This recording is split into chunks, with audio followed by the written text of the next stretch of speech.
Women Talking IT project from 97 to 99, you're responsible for getting many women's organisations online for the first time.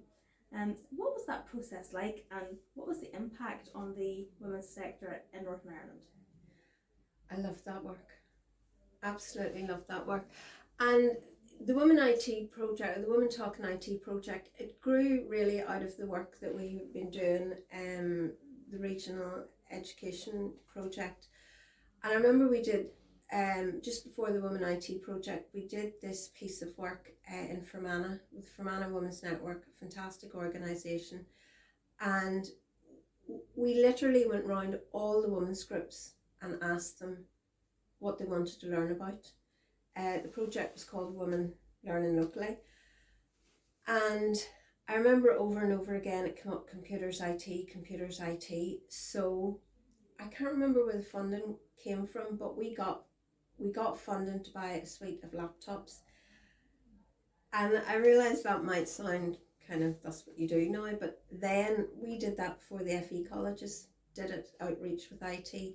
And I remember being at a meeting where we had put the application for and the rationale for the suite of laptops, which were going to go around all the different women's groups, to the funder. I can't remember the funder, but they sent out an expert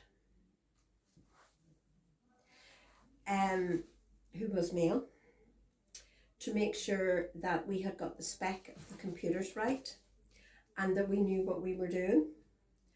And I remember sitting gritting my teeth at that meeting and thinking to myself, just go with it, we really need the funding. So he did a report to the funders that yes, the spec and everything was fine, but the one thing that we hadn't thought about was that women that maybe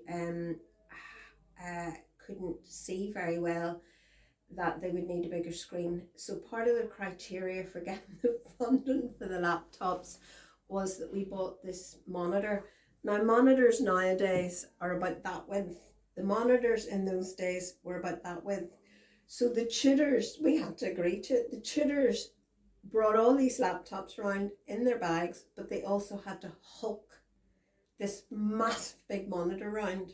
Like, we could have just made the writing, the font and the screens bigger, but that, and I remember it well, it was in the butter market in Enniskillen, and we had a workshop, and that monitor, the woman who was carrying it slipped and the monitor fell down the stairs. I was never so happy in my life to see it go. So that's where the Women Talking IT, we knew that there was a real hunger among women's groups that they wanted to learn about IT. So we got the funding from, I think it was the lottery, and we started the project. And I can remember WRDA went online in February 1997, and I think there was us, it might have been from Anna Women's Network and a group up in Derry that were online. And then that summer we had a workshop in Oma to talk about the internet and what the benefits might be for women and the women's movement, and what the benefits of email might be.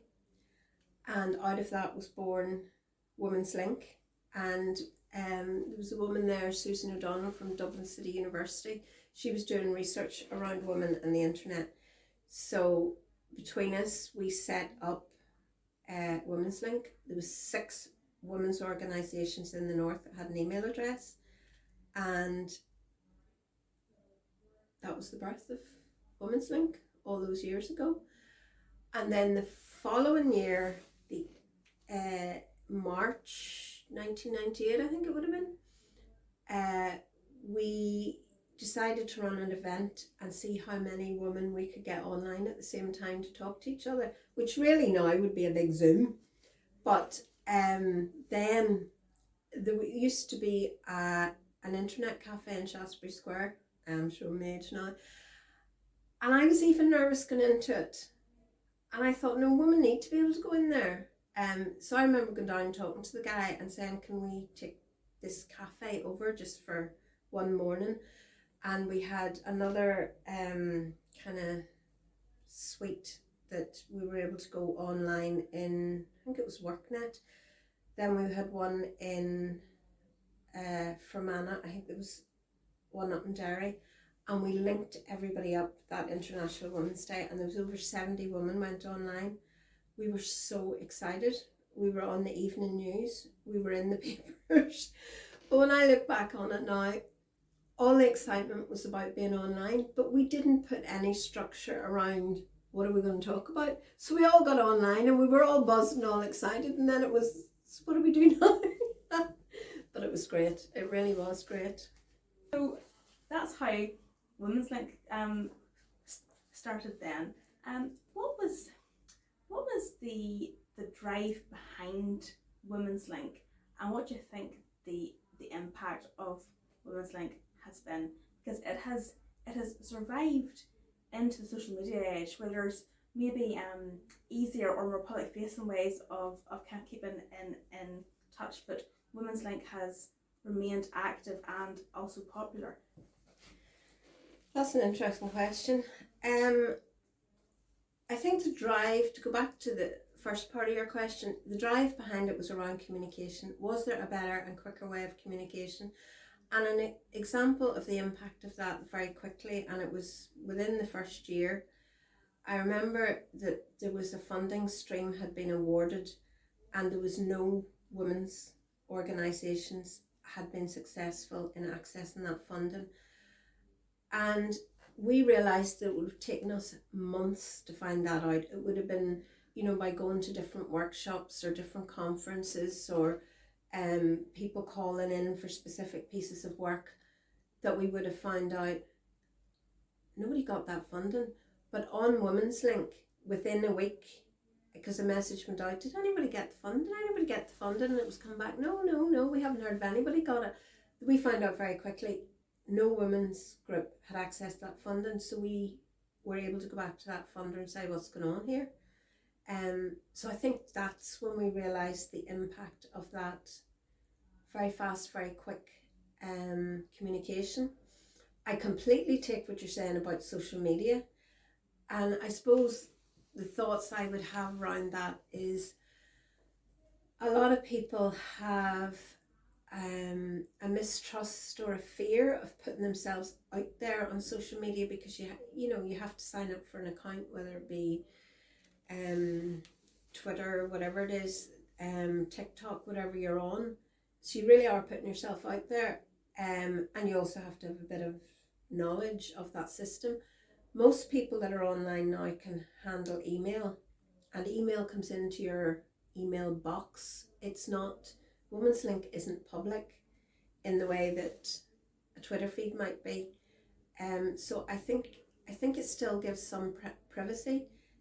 It's so simple to use, and it kind of pings up when you're in your email box. So I think it is quite incredible that it has lasted all this time, but it has. Thank you, Patricia. I think, yes, that's how I feel about using Women's Link, because I'm our communications and membership worker, but I don't have any personal social media apart from Women's Link, which feels like a very different space. It feels much safer. Yeah. I suppose that's because we do still have a vetting process. You have to apply to be a member of Women's Link, and I think that's part of the kind of key to its. Yeah, I think you're right. Longevity, Yeah. But no, it's great to see it still going, and we have moved over. We're now a Google group. I think that's its third move, because it started on the servers of DCU, and then when Susan moved back to Canada, we moved it to Yahoo, and now it's Google Groups. So yeah, and it has kept going. It's quite incredible. It is. We're very proud of it. Yeah. What do you feel the impact of social media has been on the feminist movement, and how have we responded to the opportunities and challenges? I think there's positives and negatives. I think it has helped make the women's movement and the issues that they're working on much more visible. I think that's a good thing. I think it makes it easier for people outside the movement to join in and support campaigns. the negative side of it, and I think we saw it particularly during lockdown, is the online abuse and the trolling. It's just shocking and is particularly worse for women. And I think women journalists, activists, and politicians really have had an awful time. I would hope that, I know the UK government is bringing out, I think it's on the way, the online safety bill, and I think Ofcom will be the regulator for that. It'll be interesting to see what teeth they have, how far they go. I do hope that helps. I also think education around being safe online and minding your mental health online is really, really important. And I think the Australian government I think are the only country in the world that have an e-safety commissioner, and I think they have done fantastic work, and they've done an awful lot of work about kind of reclaiming yourself if you feel that you have been trolled or too much has gone online, or too much has been put online about you. They do an awful lot of work around that. You're also able to report issues to them. So I'll be watching with interest to see what happens with this bill, and I do hope it has teeth and there is protection there, particularly for women and girls.